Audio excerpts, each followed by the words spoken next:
It's Sunday, May 9th, and this is For Good Reason.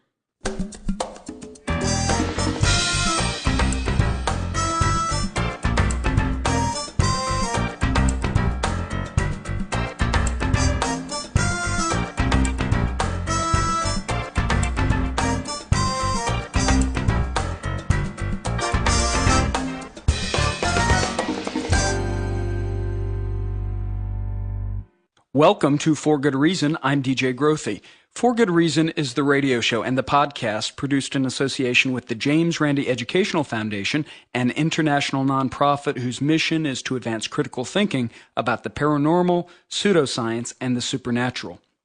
Before we get to this week's interview, which is the first part of a recording that we did at the National Science Foundation last month when I interviewed the influential skeptic Ray Hyman, well, I want to remind our listeners about the amazing meeting this July in Las Vegas. It is the largest event of its kind in the world, and Ray Hyman, along with figures like Paul Kurtz and James Randi, of course, will be participating for the first time ever in a panel discussion on the origins of the modern skeptical movement. And this is also going to include a video by Martin Gardner, other people involved. In addition, the amazing meeting this year has double the amount of workshops over last year, some amazing evening shows are planned, and a really fantastic list of confirmed speakers as part of the main program. So if you haven't yet registered, I invite you to go to randi.org and do so today. Now about this week's interview. The National Capital Area Skeptics, one of the oldest local skeptical organizations in the United States, presented an award to Ray Hyman last month, the Phillip J. Klass Award. The conversation that I had with him at the National Science Foundation, well, it went for over an hour, so we're dividing it up over 2 episodes here. And now a little about Ray Hyman. He is Professor Emeritus of Psychology at the University of Oregon. He's taught at Stanford, Harvard, many other leading institutions. He's made his mark on parapsychology as something of an expert critic of the field. He's published a number of books, including The Elusive Quarry and The Nature of Psychological Inquiry. He's impacted parapsychology by investigating the claims of the Gansfeld and the Otto Gansfeld experiments, a number of other important cases in the history of parapsychology. In addition to his work investigating parapsychology, he's also been a professional magician and mentalist, and that actually plays into his skepticism, as you'll hear in our conversation. Here, then, is my conversation with Ray Hyman. I will turn it over to the 2 of them and step back and listen to the discussion. Thank you. Thank you, Curtis, and congratulations, Ray, on the Phillip J. Klass Award. I think a good place to begin for the exploration of your impact on skepticism is, how does a young psychology student get into this parapsychology racket? In other words, why you, not your colleagues? What interested you early on, going 50 years ago, to apply science to this burgeoning field? Actually, it goes back way beyond 60 years. Wow. I did my first professional magic show at age 7. What happened was my father, for my birthday, gave me a few magic tricks. Mm-hmm. I took him to school to show and tell, and I did the magic tricks, and the teacher said, thought it was cute, I guess. She said, would you want to do this for the Parent Teachers Association? I did, and they gave me $5. That was a long time ago, and that was a lot of money. And I was able to get a top hat with that $5, and a printer printed a lot of cards for me, and he called me the Merry Mystic, because I lived on the Mystic River, apparently, so I was known as the Merry Mystic. I spread those cards all over the city of Everett, Massachusetts. That's where I was. Not a great city to be, but it's a good city to be from, okay? And I got hired by the library for their story hour, and it went off from there. It took off. So I got books out of the library when I could read, and I learned there was a guy named Houdini, and he was a favorite. He was a great magician. And he was a skeptic. He went around exposing spiritualists. I never heard of them before, but it's something I had to do because I'm a magician, right? A young magician. So I know at least from age 16, I never got to attend a seance, But I was able to go to, they used to have, all through the Boston area, there were spiritual churches, and they would have message readings. And you could come, and there would be someone stand at the podium, a visiting spiritualist or someone, and people would write their questions, and they'd be collected in a box and then put on a stage, and he'd reach in and take out one of the folded slips and put it to his head and answer the question, okay? And so I remember one of the meetings I was at, I was 16, I'm sure, at that time, and I was 16, and about the next in age to me, next closest would be about 60 to 70 years old. These were elderly people, mostly elderly women and some men, who were trying to reach the lost one. During this church service where the minister used the Q&A Act to inspire belief in spirit communication. And some of these people were pretty awful in their technique. And I remember there was one man who was doing this, and he was old and he lost his touch. He had a blindfold on, and he would grab the thing and put it to his head, but first he opened it a little bit, and he couldn't see too well, so he would look up, and it's pretty obvious. And I thought all these people are going to see this, and they'd be very upset, but everyone was looking everywhere except at him. No one was looking at this guy. And a lady sitting beside me, a nice little old lady, she was looking at the ceiling. I said, look at this guy. She said, she looked at me, and then she looked behind her, but she would not look there. And I realized, even at that young age, that these people don't want to see this thing, even though they're obviously being duped. They didn't want to see it. So I learned lessons like that as a kid. I went to a lot of those things. The next thing I did, though, they had a spiritualist development class. What that was you could go to this class, and the lady guiding it, she was a spiritualist medium. She had her own contact with the spirit world, and they all had Indian names. Hers was Running Water or something like that, I remember. And she assigned us each a spirit guide. And each meeting would open up where her spirit guide, Running Water, would come into the room from the back and come up the aisle and get on the stage and sit beside her. Of course, this is an invisible person. But this person would come, and she would run down and help, because it was an old spirit meeting, obviously. She would help it up on the stage, And pretty soon, after a couple of meetings, other people were running to help the spirit up onto the stage, and they're all acting as if it's real. And I began feeling, boy, I'm getting to feel like it's real too. So I just stopped right at that point. I love that. So you're actually drawing a really direct line from your background and interest in magic to your skepticism. And I love hearing the story about the spiritualist church. It tracks almost exactly James Randi's experience at age 14, where he stumbled in a spiritualist church in Toronto and saw the minister doing a Q&A act. And he was so enraged with a kind of righteous indignation that he marched right up to the pulpit and exposed the guy's magic tricks. Of course, he was arrested. And, so at 14, at 16 in your case, it's that magic and skepticism connection. Do you think that's a necessary connection? In other words, there are all sorts of magicians out there who aren't motivated to go out and use their background in magic to advance critical thinking. There are even some magicians who believe.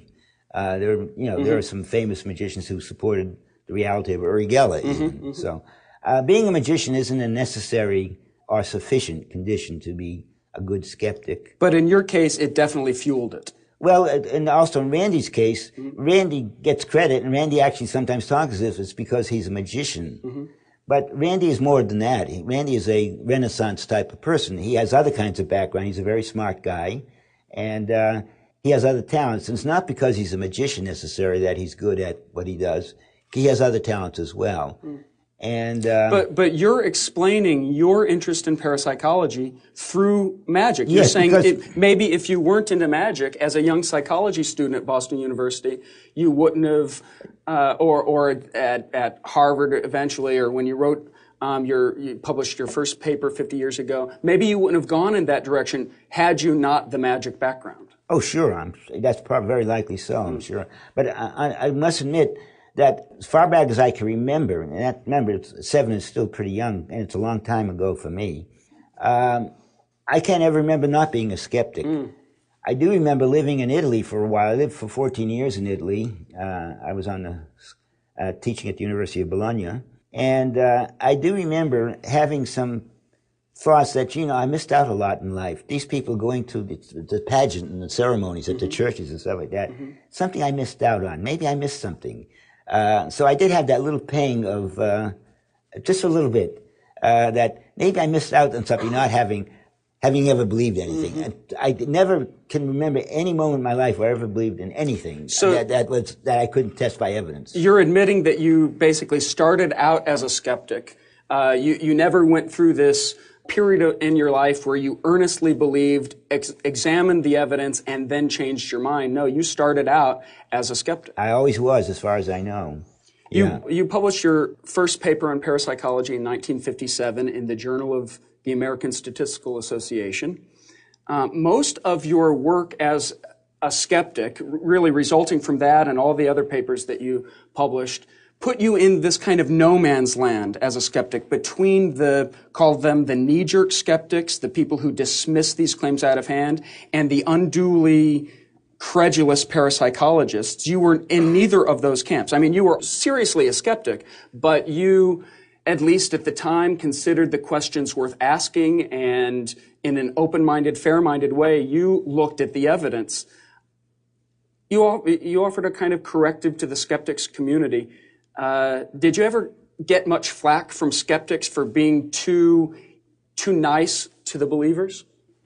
Well, actually, I wasn't that nice a skeptic at the beginning. But that was your reputation as it developed. Best I can remember, I was like other skeptics when I first began. There was a lot of fun putting down those guys and showing that they were a bunch of idiots. And at some point, I did change.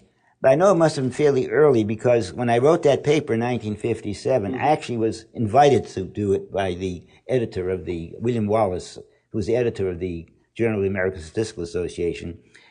There was a big controversy going on at that time over the work by Soule and Bateman on this psychic they had been testing for quite a while. At that time, this was considered the strongest evidence for parapsychology. A guy named Basil Shackleton and later a lady named Mary Stewart. They just had these two subjects, but these people were consistent. Experiment after experiment, they could produce the results, which was very unusual.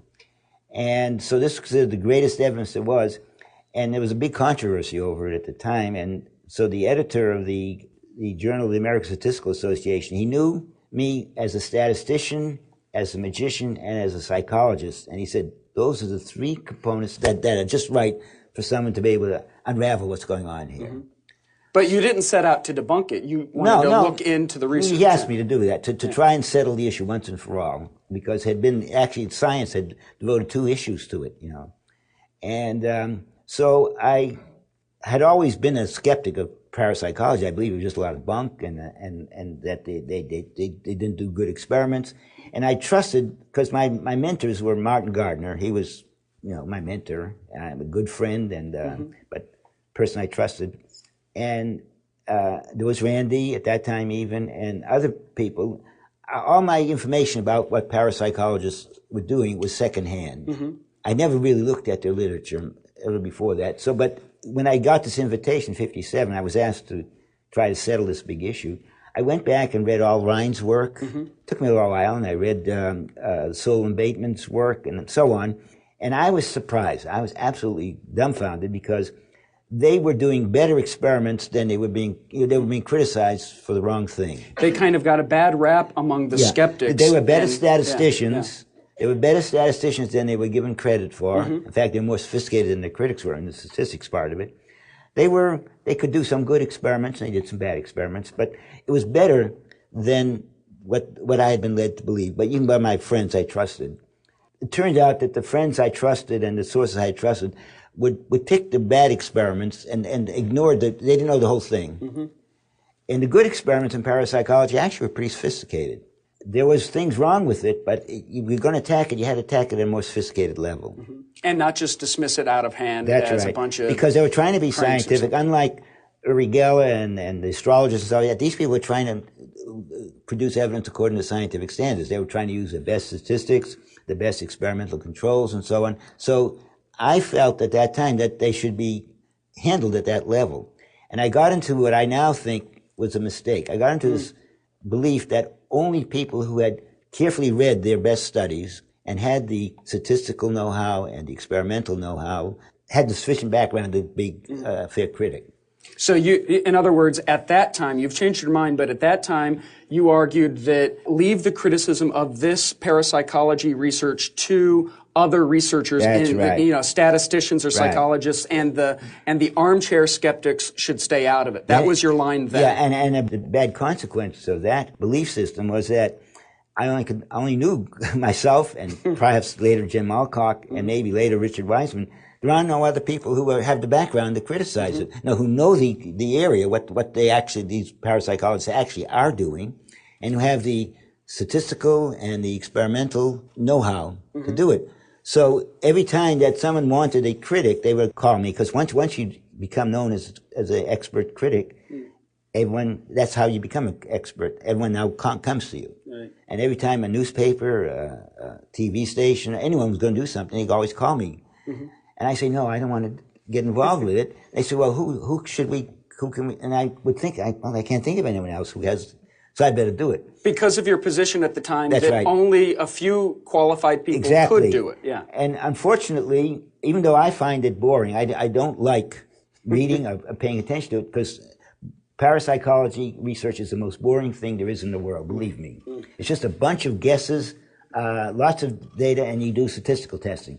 And if it has any connection to the paranormal, I don't know what the connection would be. So it's just dull.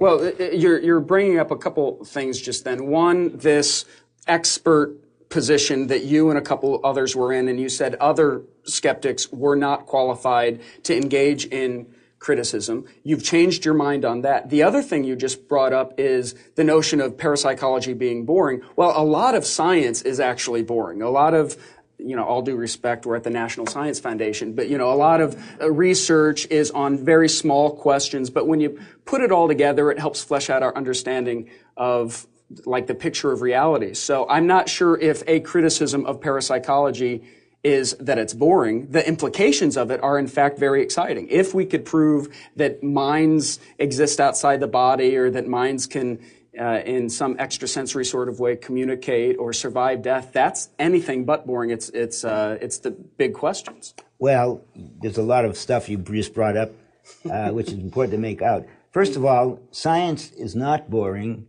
because it's dealing with very specific questions. And these questions arise in what Kuhn called normal science. In doing science, you have a framework, and you're testing a theory, and you have hypotheses that come out of that framework. And each experiment sometimes can bring results that challenge the framework. It makes it interesting, but you know exactly what's going on. But you're saying in parapsychology that doesn't They don't exist. have a framework. Yeah. They don't have they don't have a subject matter. They just have data. And if it has any collection to the paranormal, over 150 years, I've never seen them show any connection. It's hits or misses. It's not, you don't draw a direct line to paranormal or parapsychological belief from all the hits and misses. I don't know. I don't know how anyone's ever demonstrated any connection, or how getting results that are sometimes people guessing better than chance under some conditions, how that relates to anything paranormal or anything else. It could be thousands of reasons why you get differences from chance. Most of it is because data mining and stuff like that, But there's been never any tie of a theory. They have what we call it, even parapsychologists, many of them recognize it. They don't have a positive theory of psi. When they do their research, they have people guess, or they do other things. What they have is you have sets of alternatives, and then you have what should be expected by chance. And they don't have any rationale. They don't have a positive theory about what they should be there, what the pattern of the result should be. So what happens is what's called the patchwork quilt fallacy that they fall into, which other scientists don't do, because scientists do have a very specific hypothesis, and there's got to be a specific pattern they're predicting. Parapsychologists, if you get something that's different from chance, and you can't explain it right away, you can't explain it by some mundane, as they call it, mundane theory about the world, that in terms of ordinary science, then they say, aha, parapsychology. So it's a negative definition of it. As a result, because it's negative, unlike other scientific testing and stuff like that, there's no way for them to be wrong. If anything happens that's above chance, even though it's not what they predicted, it's still psi, because they have no way of telling you what's not psi. Yeah, you're raising a couple things there. What in philosophy of science is called the demarcation problem, what's science and what isn't. You're saying parapsychology is not science because it doesn't play by the other rules of science. You're also saying that a lot of the evidence that people use in parapsychology to argue for its claims is kind of an argument from ignorance. It's saying, I don't know how to explain this, therefore I know the explanation is paranormal, supernatural, something like that. And so you say it's out of the bounds of science, but for 50 years you've, in a fair-minded way, looked into it. You've garnered this reputation being open-minded. You haven't found any evidence to support it. It sounds like you're suggesting maybe that wasn't the right approach. Well, you've got a lot of things you attributed to me now, all that. I don't disagree with it, but I didn't say it so far. I haven't said those things yet. You said them. And we only have an hour and 5 minutes to see if I'm right. Yeah. Okay. Yes, I did change my mind about a lot of things, because up till 1950 was the big challenge where I took the Ganzfeld experiments. Mm-hmm. Again, I was challenged. I was asked to evaluate for two different things. For the IEEE, they, for some reason, broke their rules, and they actually published a long article by Robert John, pro-parapsychology, and that created a furor, so they decided to balance it with me. Mm-hmm. And so I was asked to do a tutorial on parapsychology for the IEEE journal, something they don't usually deal with in that kind of a journal. And then I was also asked at another time, there was the 100th anniversary of the founding of Society for Psychical Research. In 1982 was the 100th anniversary, and they held it at Cambridge, England, and they invited me to come as a skeptic to talk. So in both cases, I said, okay, this is a good time for me to evaluate the status of parapsychology. My first foray into doing this was back in 1957. Mm-hmm. Now it's 1980. Now it's 1982.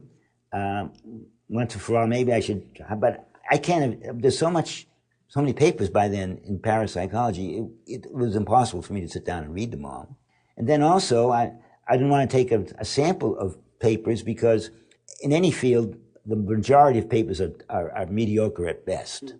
We evaluate the field in terms of the very top, their best output. So I wanted to be fair, so I went around and asked every major parapsychologist I could. I said, could you tell me what is the best evidence you have now, the best program in parapsychology, the very best? And almost unanimously, they said this Ganzfeld experiments. Mm-hmm. So I then asked Charles Arnotton, who had published the first Ganzfeld experiment, if he could help me. I was interested in evaluating them, and he was all excited to have an outsider, to look into what he considered their best research. And he said he would help me get every paper, even the unpublished ones. Hmm. And ultimately, after 3 months, he sent me, I was teaching at Stanford at the time. I had their spook chair for that year. And I received a stack of 600 pages. Wow.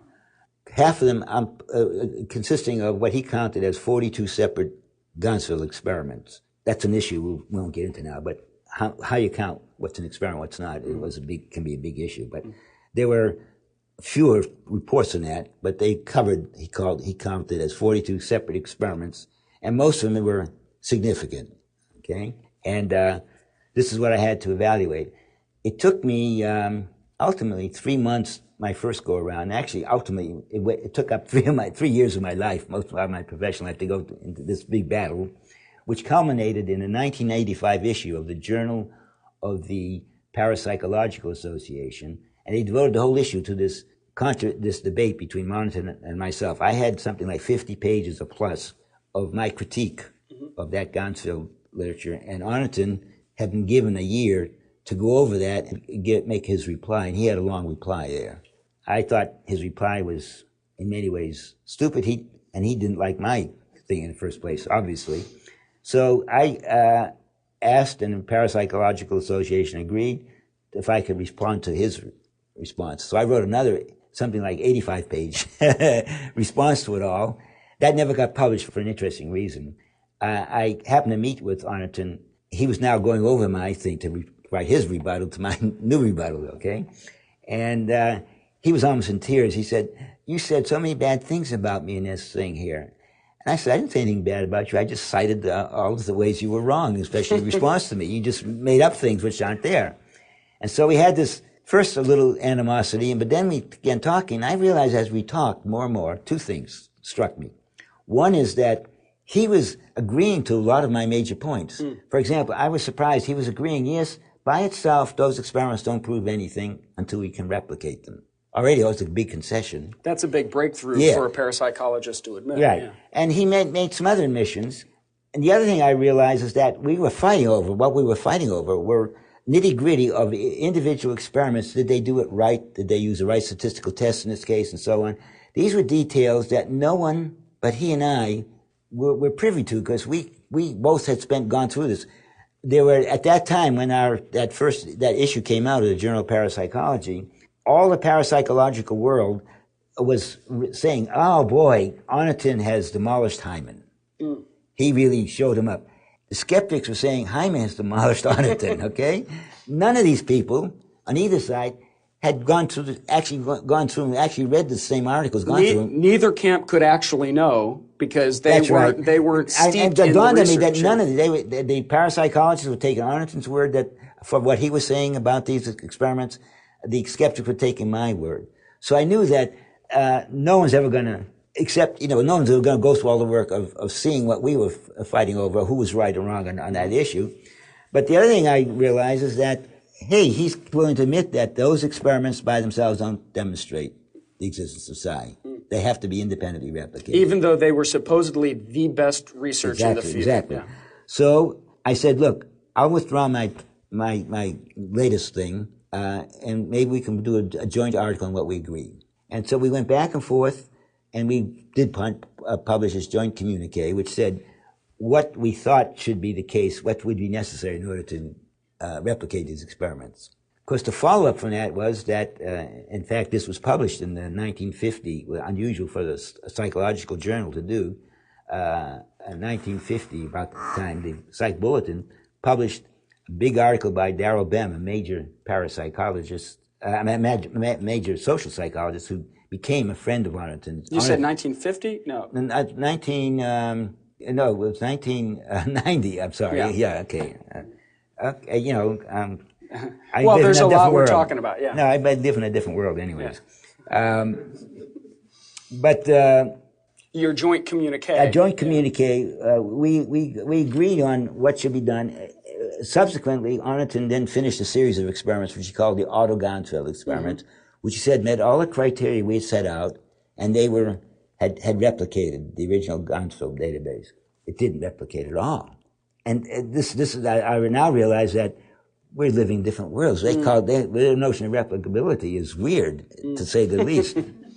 And by the way, the next issue, I think it'll be the next issue, or soon, one of the next issue of the Psychological Bulletin, it's going through this story all over again. They're publishing a long article by some contemporary parapsychologists showing that the Gansfeld data, the latest Gansfeld data, replicate the original Gansfeld and the original ones, okay? And they do what was called meta-analysis, which is another word for voodoo, okay? And so this being published in the Psychological Bulletin, but they asked me to comment on it, and it is the worst stuff I've ever seen. I mean, At this point, I after 50-something years, I lost my patience. This is BS, okay? Well, in fact, that gets to the question where possibly I was putting words in your mouth, who knows, but where the implication of what you're saying sounds to me like it's all a fool's errand. Having a few experts really look at the parapsychology research. You never really engage with the parapsychologists. They have their camp that believe their leaders. The skeptics, without knowing the research, have their kind of skeptic heroes that they just believe in, without being steeped in the research. And so are you suggesting that that's not the best approach when responding to these sorts of claims? Well, it's not as simple as that. And what happened to me was I've decided I had this epiphany, and epiphany is not the word that you should use in my context, but I'll call it an epiphany anyways. It wasn't all of a sudden, though. It was gradual. It dawned on me, beginning with that joint communique, it dawned on me that I had made a terrible mistake in one sense. I had focused on the flaws and the statistical shortcomings of what parapsychologists were doing. And I was showing that was my goal at that time, was showing that because of all those flaws, they can't use this as evidence for anything until they clean up their act. I realized that's wrong. At some point, I realized that was a wrong approach. The main reason, I won't give you all the reasons, but the main reason it's a wrong approach is because focusing on the flaws in their experiments switched the burden of proof from them. Remember, they're the one that should be trying to prove something, not me. But they immediately, the whole 1985 issue of Journal of Parapsychology devoted to that debate between Arnton and myself is focusing on flaws. Did this experiment have these flaws? Or did these statistical flaws? And if they did have these flaws, did these flaws make a difference? And I think that was a wrong mistake because everyone was focusing on that. And that's not the issue. Whether they have flaws or not, the issue is, can they independently replicate those? And they cannot. And that's something you don't need to be a fancy statistician or study their literature in detail or being a good experimentalist. All you have to realize is that it's a necessary thing, regardless of what you think science is or is not. And there are a lot of people who make their living by writing books, philosophers of science, they're called themselves, and historians of science. They write books on what is science, what isn't science, and stuff like that. But regardless of that, a necessary condition for something to be science, not a sufficient, but a necessary condition is that you've got to have something, you've got to have a subject matter. And science, since the early days of Galileo, Newton, and so on, has survived and done so well because it only deals with data that can be independently replicated. That's how you know there's something there. Well, parapsychology doesn't have doesn't have something there. They can't replicate. And even some of the major parapsychologists today are claiming that, in fact, parapsychology cannot produce the kind of evidence that science requires. So they want to lower the bar. They still believe in parapsychology. You're jumping the gun, but yeah. You're taking the words out of my mouth, but that's why you're here. That's my psychic powers. Okay. Yeah, don't tell the skeptic audience. No, that's fine. Okay. Yeah. No, that's fine. I'm glad you did that. But these parapsychologists say that, look, we cannot produce an independently replicable experiment. But they don't say that means we don't have anything. Instead, they have two things they say. That's the nature of psi. Psi, it's an actual property of it. It's the kind of phenomenon that as you're getting closer in on it, it plays tricks on you and it goes off some other direction. This is taking us back to the ancient Greek gods, and the where things happen because at the whim of these Zeus and stuff like that. So that's where they're going, as far as I can tell. They also throw in some quantum mechanics, of course. But anything that's a mystery, they throw in. They take that all grist to their mill. And they also, these parapsychologists who admit that they cannot produce scientific evidence, they say two things. One is that, well, that shows that there really is something there because it deliberately avoids being scientific. But also, they say that there's something wrong with science, not with parapsychology. Science, we have to change. In fact, Bob John and Brenda Dunn, his co-worker, have written an article called Change the Rules. In other words, they want science to change. And it reminds me of when I was on Scientific American Frontiers with Alan Alda. They came to Eugene, and because they wanted me to set up a test of a dowser, and they also had me do some palm reading on that program. But when we tested the dowser, he was a very nice guy, and he knew he was coming into the lion's den, but he cooperated, and he failed completely on everything we did. And Alan Alda was a very nice guy, took me aside and said, Ray, says, I'm very concerned. This guy is he's a nice guy, and he's bungling everything. we have to say that, but we have to, how can we say it without hurting him too much, And I remember we got in the van after we tested it at the fairgrounds in Eugene, because he had to find a place that was independent of interference. So we went all over Eugene, and we went to the fairgrounds, and that was where 1,000 Rod said, this is a safe place to be tested. So that's where we tested him. And so we're going back in a van back to the University of Oregon, where we were doing most of the interviewing. And Alan began asking this Dowser, he said, look, you were so sure about what you could do. You were absolutely sure you can produce this and do exactly, find these targets just as you said you could, and you messed everything up. How do you account for that? So this Dowser said, well, I don't blame Professor Hyman. He treated me well. He did everything. Everything was fair that way. Everything was done fairly. Everyone was nice. You were nice, and so on. All I can say is that the problem is that science hasn't caught up with us yet. And since then, this is what I think the parapsychologists are now saying, who admit that, by the way, it's only half the parapsychologists. The other half of parapsychologists are just in the opposite, saying that we have now established the reality of psi scientifically beyond any doubt, reasonable doubt. So you have these two camps now in parapsychology. And they're fighting with each other. They don't fight with that. They don't even they acknowledge disagree. One another. No, they don't even talk. I wish I could get them. I spoke at, there was a meeting in 3 years ago in University of British Columbia. They had 2 Nobel Prize winners and some other people. They had this forum on parapsychology, but they had me there as well. And the idea was to examine the current state of parapsychology and why, this was in the program, and why scientists are not accepting the evidence even when it's there. They beg the question already. So that's one camp, but this other camp that says there's not going to be evidence the way scientists want there to be, because those criteria are too stringent, science is too demanding. The comments you made just a minute ago, when you're, I think, talking about changing approaches, where originally expert critics like yourself would criticize the research methods, right, and say, here's a failing or there's a failing. You're now saying maybe that was a fool's errand, in that right now anyone, an armchair skeptic, could say, just repeat it, just that it's repeatable, and then they don't have to be statisticians or experts. That does seem to be a shift of approaches. Okay, to simplify it, okay, we'll accept it at that level. But the point I was trying to make, was that at this meeting, with the 2 Nobel Prize winners, by the way, there's quite some prestigious people there. Richard Wiseman was there, and I was there. My goal I wanted to bring these two camps of parapsychology, confront one another and say, okay, how do you handle this? Because Jessica Utz was there and Dean Radin was there. They're on the side of people say, we have established the reality of science beyond a reasonable doubt. Right. And we've done it by the hardest of hard scientific procedures. And then there's this other camp of people, and I quoted them, I had a list of them. They weren't, only Bob John was there, so they had one of them there, who said that, no, we can't repeat anything. We don't have, according to scientific evidence, we don't have anything. I wanted to bring them together and say, well, how do you account for this? And this was the whole point of my talk.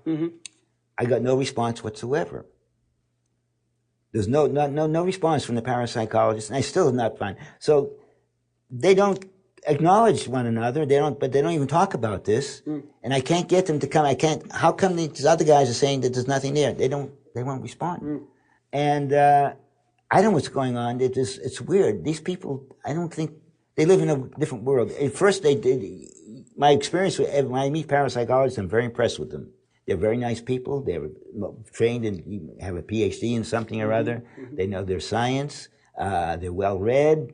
You consider them sincere. They're not trying to pull one over on people. And that's until I'll give you one story, and I'll mention his name because I don't mind being sued now. Charlie Tart was a major parapsychologist for a while. I don't know if you ever heard of him. There was Targ, and it's also Tart, T-A-R-T. Well, when I was at Stanford, Percy Diaconis was somehow a friend of Charlie Tart's, but he was a friend of mine, and he's a teacher, statistician. He's also a famous magician. He said, Ray, it'd be good to get together with Charlie Tart. He's up there, and he lives right next to Berkeley, but he taught at UC Davis.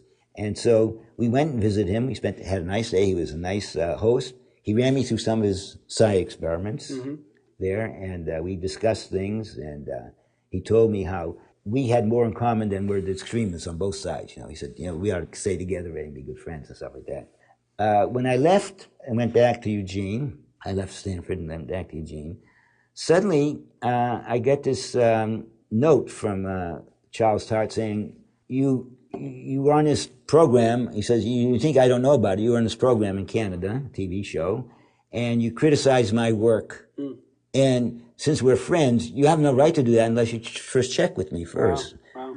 That's not how science works, huh? Yeah. But anyways, I didn't remember talking about his work even on his program. So I called the producer of the show, and she was very nice. She went through a lot. She said, I went through, not only did I go over the show, but I went through the outtakes. We never mentioned Charles Tart or his work. Wow. And she wrote him a letter saying that. I didn't hear anything. You'd think he wanted to to apologize, something like that. A month after that, he got another letter saying, you did it again. Wow. He says, you think I'm not aware of this, but I have friends that live in Italy, and you were on an Italian television, and you criticized my work again. Well, the whole show in Italy was on Rigella, and I don't remember mentioning Tart's work. And I again contacted the people in Italy. They were very nice. They went over it, and they said, there's no mention of anyone by the name of Charles Tart in the program. So I wrote to... and I also had the producer in Italy wrote to Charles Tart and said, we didn't mention your work at all. Next time I saw Charles Tart, I was attending a Parapsychological Association meeting. They invite me every once in a while to show that they don't have any horns. And so I was attending the meeting, and Tart was there, and every time I walked up to him, I was going to say hello or something like that, he would turn his back and leave me. Wow. They had a big party they were holding, and I was in the room at this party, parapsychological party. He walked in the room, he saw me, he turned around, made a big, it wasn't, and just subtly, he made a big show of it. He turned his back and marched out. And I said, okay, if you want to do that, that's fine, but I don't know what's going on. But I found also, that's just one example. When I meet parapsychologists, I'm impressed with them. They're nice people, they are well-read, they seem to be fair-minded and so on. The more I get to know them and deeper, suddenly peculiar things begin coming out. And that's just one example. But, well, I've met skeptics for whom that also applies. Oh, yeah. Right? Yeah, okay. Yeah. We're all peculiar in some way. By the way, I always point out that in my mind, skeptics are mutants. We are not, we were not, as a psychologist, everything I know about human evolution and psychology, it's not normal to be a skeptic. We're an aberration, right? Yeah, a mutant, I would call us. Mutant. So we are actually not normal people, because it's not typical to be a skeptic. It's very, very difficult. It's a very unusual thing to be a skeptic about anything.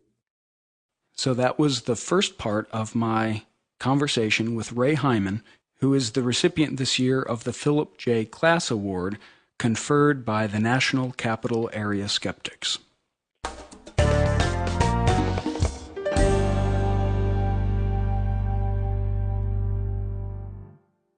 And now, in this week's installment of The Honest Liar, we hear about how Ray Hyman once joined a channeler on the radio. Here's Ray's cohort in that adventure, Jamie Ian Swiss.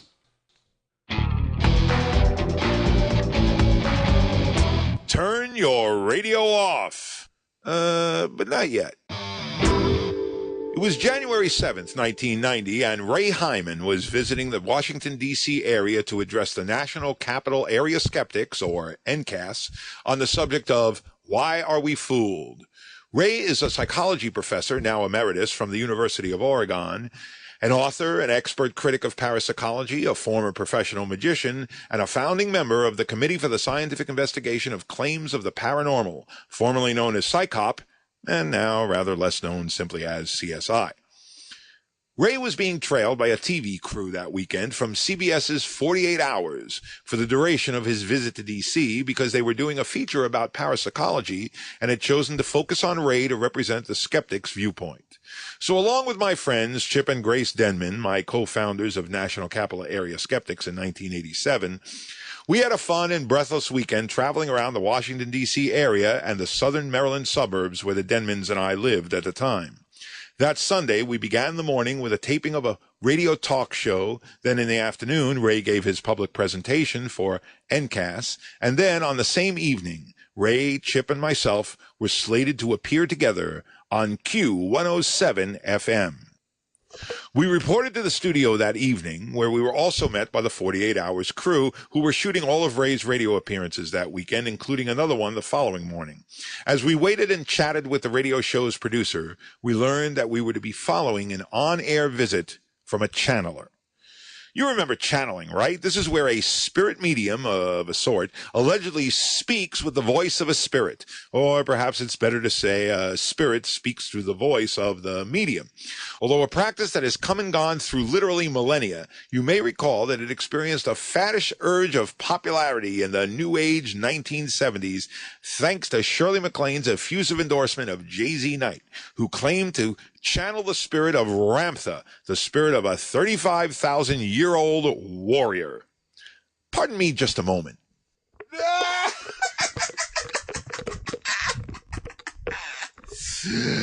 Okay.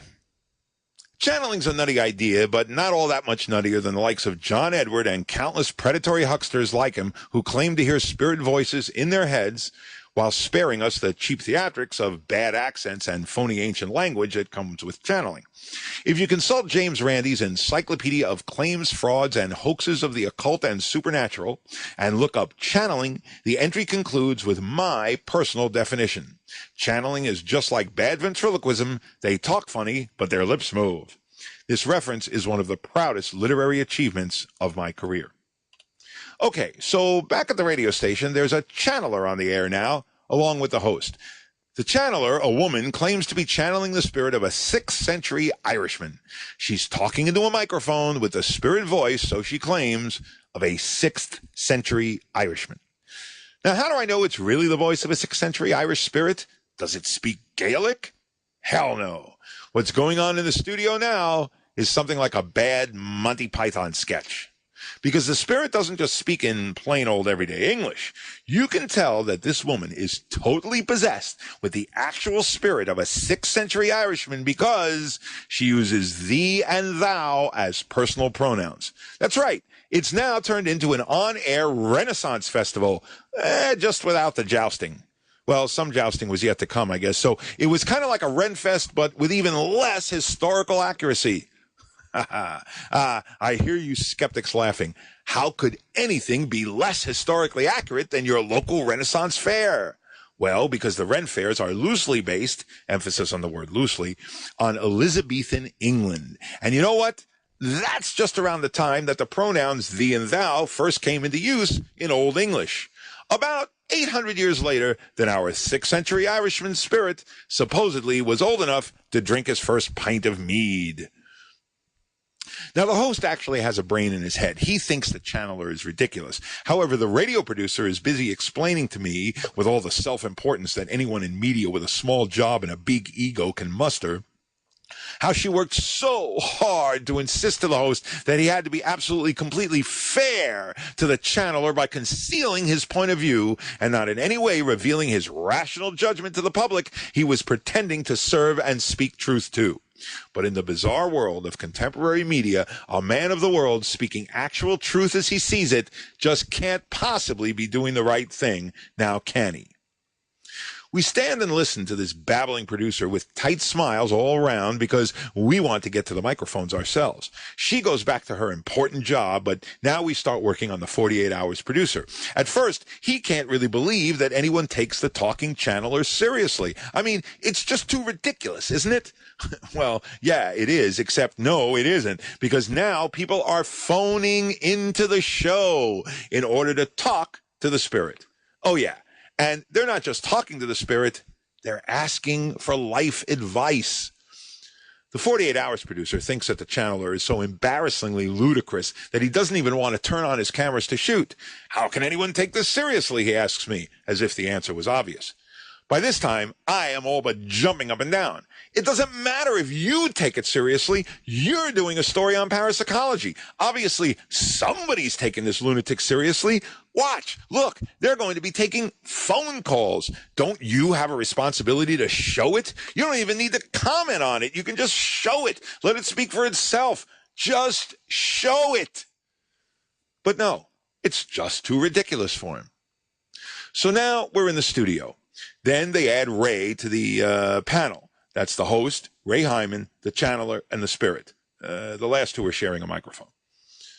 And so Ray Hyman, as the paragon of intellectual restraint for which he is renowned, the soft-spoken, genteel academic with the steely inner intellectual underbelly of the Terminator, poses his gentle but determinedly rational questions.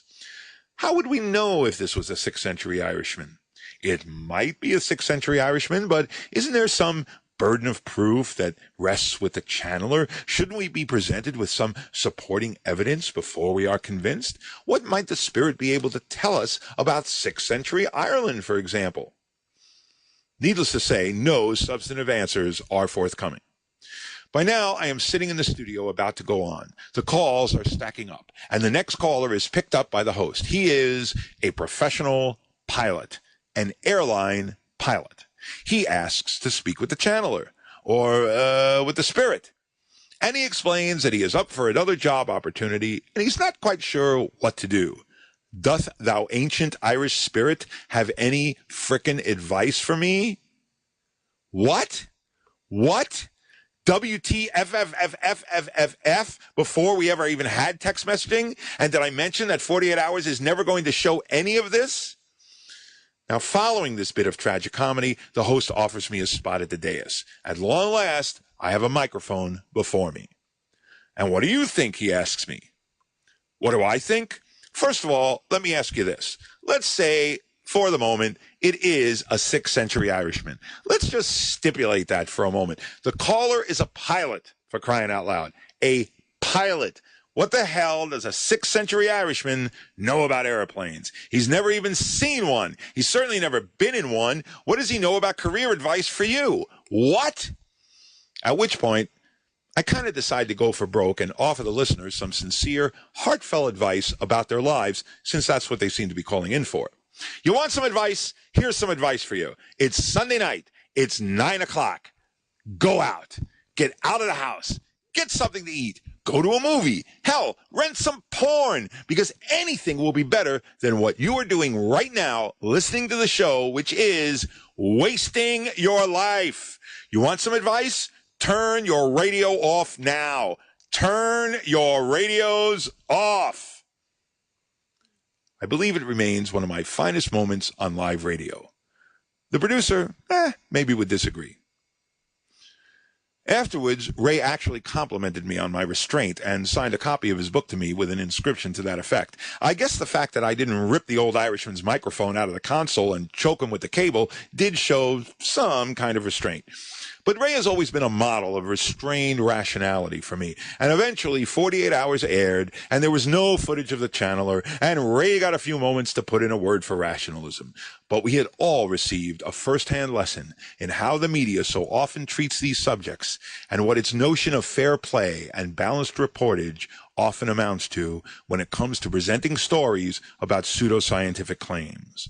Sometimes, more often than not perhaps, the best advice might just to be to turn your radio off. This is Jamie Ian Swiss, and I am the Honest Liar. Thank you for listening to this episode of For Good Reason. For updates throughout the week, find me on Twitter and on Facebook. If you want to get involved with an online conversation about today's episode, join the discussion at forgoodreason.org. Views expressed on the show aren't necessarily the views of the James Randi Educational Foundation. You can send your questions or comments into info@forgoodreason.org.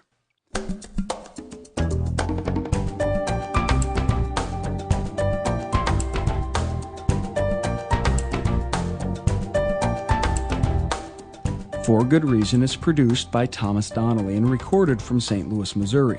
Our music is composed for us by Emmy Award-nominated Gary Stockdale.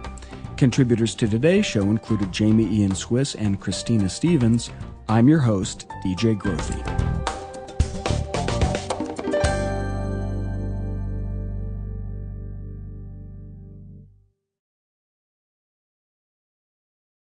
It's Sunday, May 9th, and this is For Good Reason.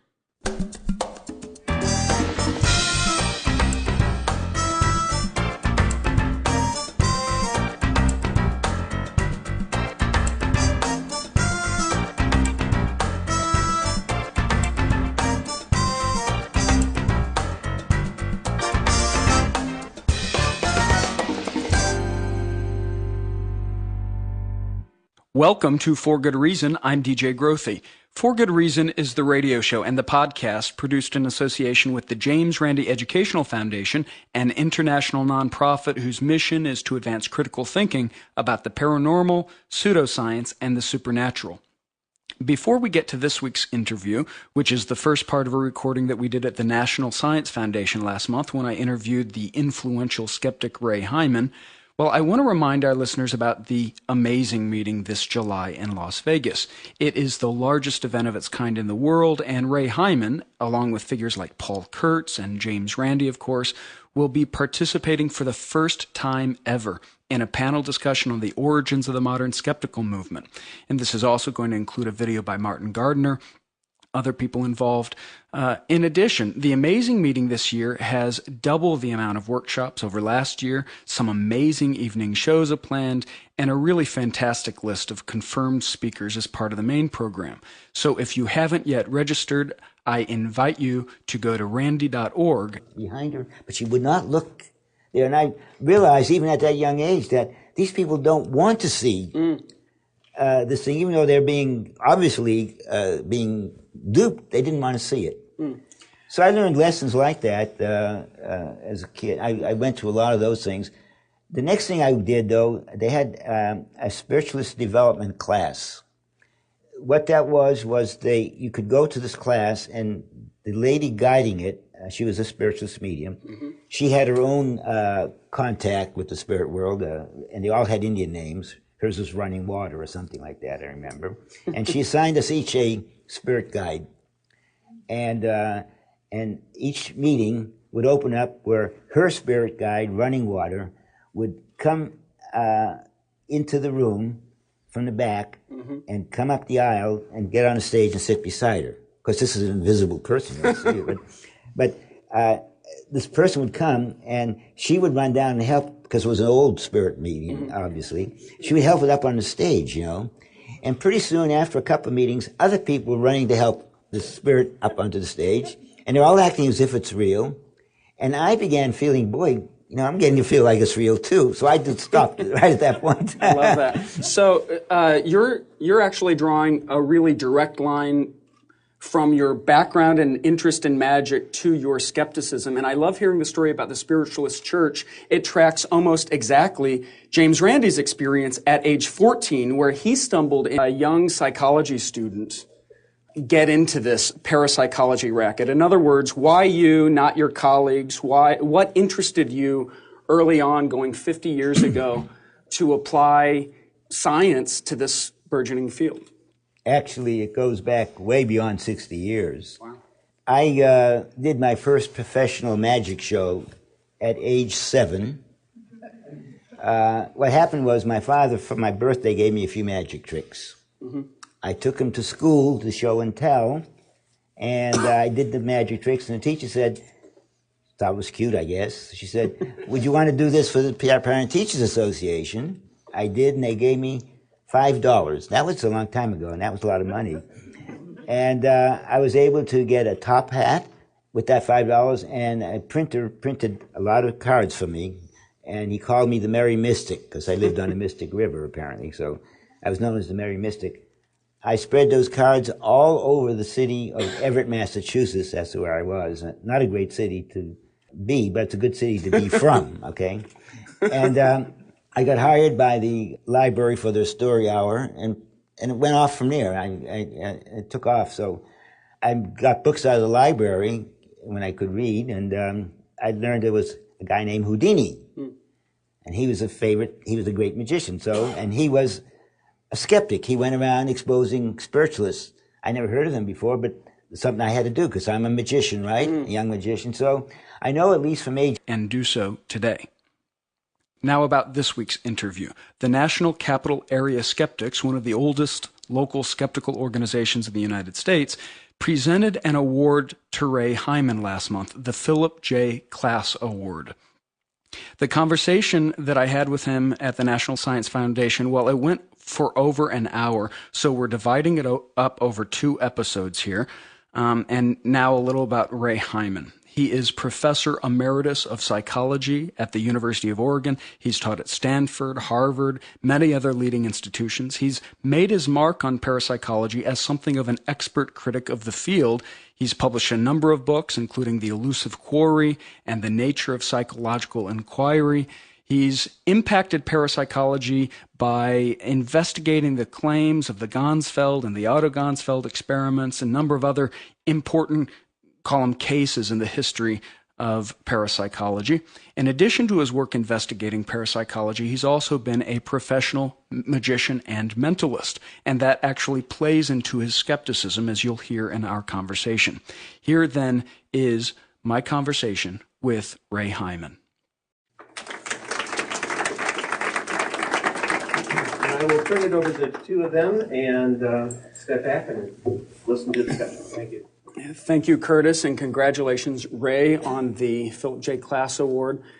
I think a good place to begin for the exploration of your impact on skepticism is how does 16, I never got to attend a seance, but I was able to go to, they used to have all through the Boston area, there were spiritual churches, and they would have message readings. Mm-hmm. And you could come, and there would be someone stand at the podium, a visiting spiritualist or someone, and people would write their questions, and they'd be collected in a box and then put on the stage, and he'd reach in and take out one of the folded slips and put it to his head and answer the question. Mm-hmm. Okay, and so I remember one of the meetings I was at. I was 16, I'm sure, at that time, and I was 16, and about the next in age to me, next closest would be about 60 to 70 years old. These were elderly people, mostly elderly women and some men who were trying to reach the lost one.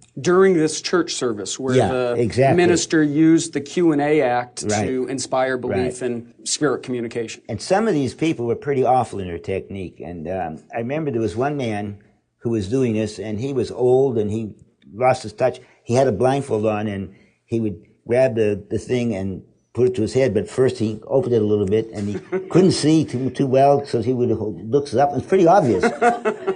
And I thought all these people are going to see this, and they'd be very upset, but everyone was looking everywhere except at him. Mm. No one was looking at this guy. And a lady sitting beside me, a nice little old lady, she was looking at the ceiling. I said, look at this guy. She looked at me, and then she looked